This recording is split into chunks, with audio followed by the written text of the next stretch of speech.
पांचवें श्लोक में कहते हैं कलेशो अधिकतर तेषाम अव्यक्ता सक्त चेतसाम अव्यक्ता ही गतिर दुखम देव वर्धभी अवप्यते।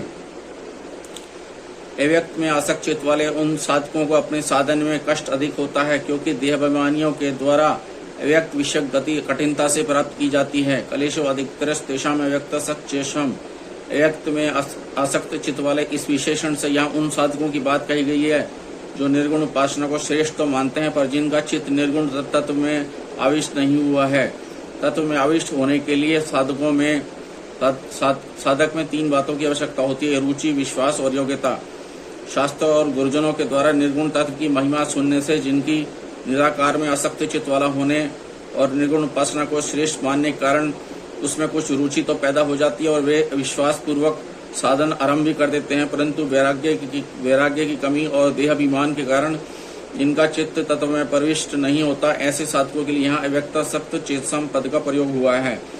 भगवान ने छठे अध्याय के 27वें-28वें श्लोक में भी बताया है, ब्रह्मभूत ब्रह्म में अभिन्न भाव से स्थित साधक को सुख पूर्वक ब्रह्म की प्राप्ति होती है। परंतु यहाँ इस श्लोक में कलेश अधिकतर पदों से यह स्पष्ट किया है कि इन साधकों का चित्त ब्रह्मभूत साधकों की तरह निर्गुण तत्व में सर्वथा तल्लीन नहीं हो पाया है, अतः उन्हें अव्यक्त में आविष्ट चित्त वाला न कहकर आसक्त चित्त वाला कहा गया है। तात्पर्य है कि इन साधकों की आसक्ति तो देह में होती है, पर अव्यक्त की महिमा सुनकर वे निर्गुण उपासना को ही श्रेष्ठ मानकर उसमें आसक्त हो जाते हैं, जबकि आसक्ति देह में हुआ करती है, अव्यक्त में नहीं। 13वें अध्याय के 5वें श्लोक में अव्यक्तम पद प्रकृति के अर्थ में आया और यहाँ और भी कई जगह वह प्रकृति के लिए ही प्रयुक्त हुआ है, परंतु यहाँ अव्यक्ता सक्त चेतसम पद में अव्यक्त का अर्थ चेतसम पद में अव्यक्त का अर्थ प्रकृति नहीं परंतु निर्गुण निराकार ब्रह्म है। कारण है कि इसी अध्याय के पहले श्लोक में अर्जुन ने त्वाम पद से सगुण साकार स्वरूप के और अव्यक्तम पद से निर्गुण निराकार स्वरूप के विषय में ही प्रश्न किया है।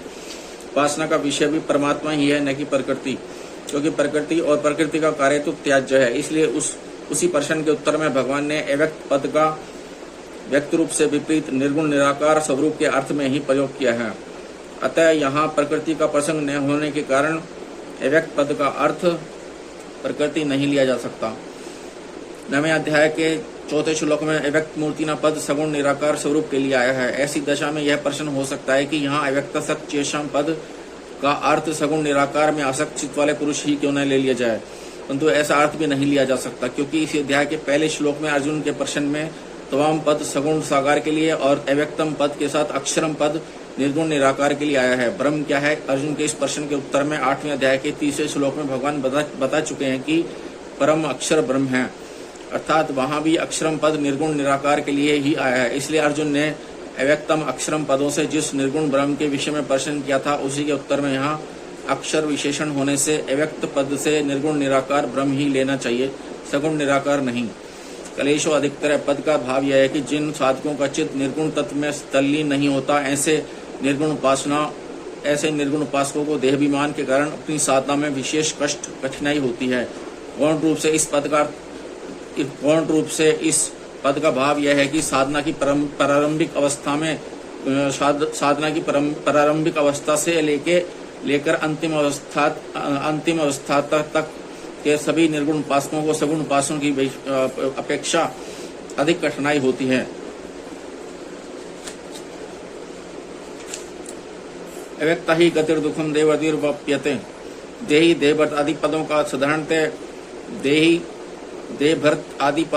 अर्थ साधारणतः देहधारी पुरुष लिया जाता है। प्रसंगानुसार इनका अर्थ जीव और आत्मा भी लिया जाता है। यहाँ देववर्धवी पद का अर्थ देहाभिमानी मनुष्य लेना चाहिए, क्योंकि निर्गुण उपासकों के लिए इसी श्लोक के पूर्वार्ध में अव्यक्त सक्त चेतसम पद आया है, जिससे यह प्रतीत होता है कि वे निर्गुण उपासकों को श्रेष्ठ तो मानते हैं, परंतु उनका चित्त देहाभिमान के कारण निर्गुण तत्व में आविष्ट नहीं हुआ है। देहाभिमान के कारण उन्हें साधन में अधिक कलेश होता है। निर्गुण उपासना में देहाभिमान की ही मुख्य बाधा है।